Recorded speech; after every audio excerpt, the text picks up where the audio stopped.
আজি মই আহিছিলোঁ বৰদোৱা থান আৰু এই ঘৰবোৰ দেখিছে নহয় মই বহুতৰ ৰিলছতে হওক বা ফটোত দেখিছিলোঁ ভাবিছিলোঁ কিবা নাম পাত হয় নেকি বা কিন্তু নহয় ইয়াতে কিবা ডাঙৰ অনুষ্ঠান প্ৰতিষ্ঠান হ'লে দূৰ দূৰণিৰ পৰা অহা আলহীবোৰে ইয়াতে জিৰণি ল'ব পাৰে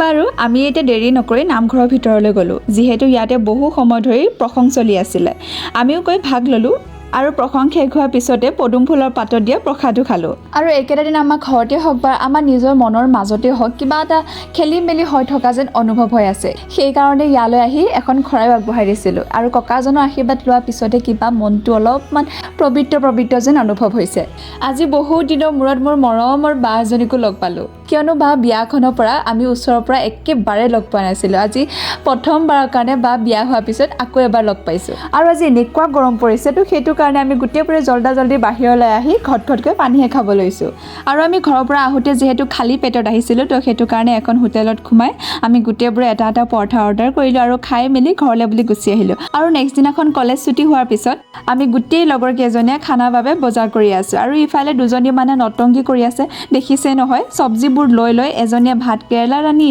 আৰু এজনীয়ে বিলাহী ৰান্ধি হৈছে বজাৰখিনি কৰি মেলি লোৱাৰ পিছত আমি গোটেই কেইজনে কিবা এটা খাওঁ বুলি আহিলোঁ আৰু খানা ব্লগটো নেক্সটটো মিনি ব্লগত আহি আছে আজিৰ ভিডিঅ'টো ইমানেই আজিলৈ আহিছোঁ বাই